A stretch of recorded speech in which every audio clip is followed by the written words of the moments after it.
Yo, it's Kier, and today's list is horror movie Fates That Are Worse Than Death, Part 2.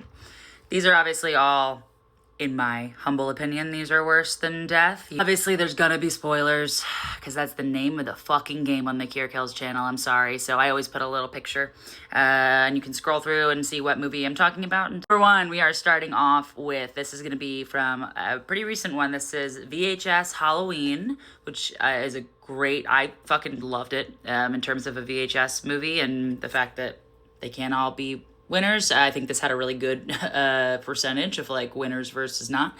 And I'm talking about Kid Print.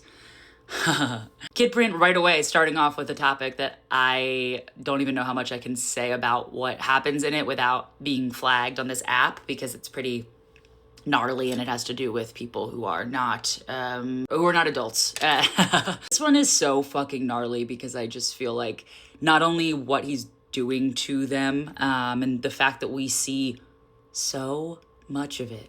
Like, can we get I love when we have like long cut. Like, if you watched my channel, you know, like I love like a one take. I love when shit does not cut when you think it should, but give us a fucking break. Oh my God. Whatever they did with the practical effects and that fucking ruled enough that they were proud and they wanted to show it, and good on them. But I think the other part that makes that one so much of a bummer, to say the least, I know that's reductive as hell, but it is a bummer, is that he is still out there. He hath not been caught, and someone else was framed. That was a great one. Highly recommend it, but just know of the whole movie, of all of the shorts within it, one, that is like one of the really hard ones to stomach. Next up, I'm doing Iris from Would You Rather, Brittany Snow's character in Would You Rather. Would You Rather's from 2012, I believe. It's one of my, I fucking love that movie. I will not handle Would You Rather slander in the comments. Obviously, you can say whatever you want. I'm being hyperbolic because I'm upset, but I love that movie so much. It's so good. I think it's so well written. I really love the twists. I love that it's got this kind of like Saw feel to it, but it is pretty original, which for it to come out in 2012 when it did, just like horror history-wise, was a pretty tough time to be doing something like that and not just get completely thrown in with the others that were coming out, the like quote-unquote torture porn, which is a term I hate anyway and don't agree with. But I will like never forget where I was when I watched that movie for the first time. I will never forget who I watched it with. That was such a formative moment in my life, because that ending was nothing short of, you know, that's all I can say on it. The realization of like what Iris is gonna have to go through now for the rest of her life, in terms of trauma, is like so, it's hard to swallow. Moving on. Next, I'm gonna do Amy from Megan is Missing. Amy really gets the short end of the stick in this one. There's another one that, because it deals with not adults, I don't know how much I can talk about what happens in it without getting flagged or whatever. So I just go ahead and watch this one, but be warned if you have not watched this one, it is very upsetting. This is like not a like yeah, Kid Print in VHS is upsetting, but this is a different level of upsetting. This is like a whole different kind of movie. There's a reason, if you haven't heard of it, that you maybe haven't, because yeah, so like if you're gonna watch it, look it up first, make sure that you're ready for your day to be ruined. But yeah, Amy's fate at the end of this is like nothing short of not just horrific, and I know it is death also, so it's hard to be like it's worse than death, but like, man, what I'm sure she wouldn't have given for somebody to just fucking pull out one of these bad boys and just do her in quick, you know?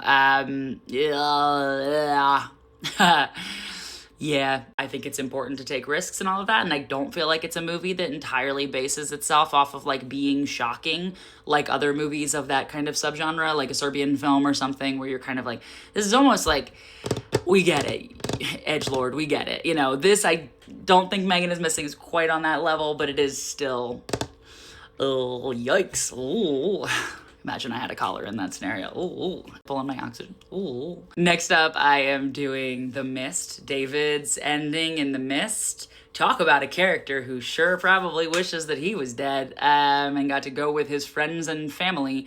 And not just, much like Iris, it's like not just that his loved one and everyone's dead or whatever. It's also that he could have just waited.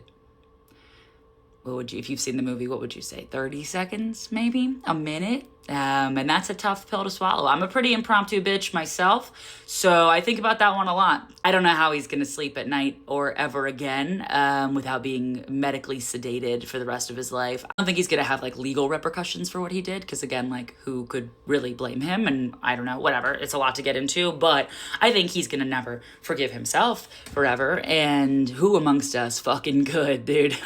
And lastly is another VHS segment, actually. This is wild that I have two in here. This one's from VHS Beyond, and it is from Stowaway, which was directed by Kate Siegel and is so fucking incredible.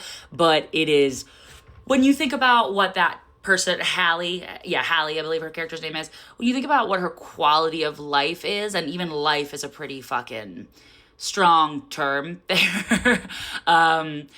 I basically, watch it if you want, but you know, the alien stuff, the aspect of like being pulled apart, all of her pieces and everything about her, every part of her DNA, and then being put back together as this sort of like Franken monster, every whatever for the rest of her life, like never ending. And also past just the rest of her life, because she will basically live for eternity because of the situation she's in, being in space where like time is slowed down. This is the more I talk about it, the more fucking crazy. Actually, I want to go watch this one right now, so I'm cutting this video. Okay, let me know what I missed. Okay, bye.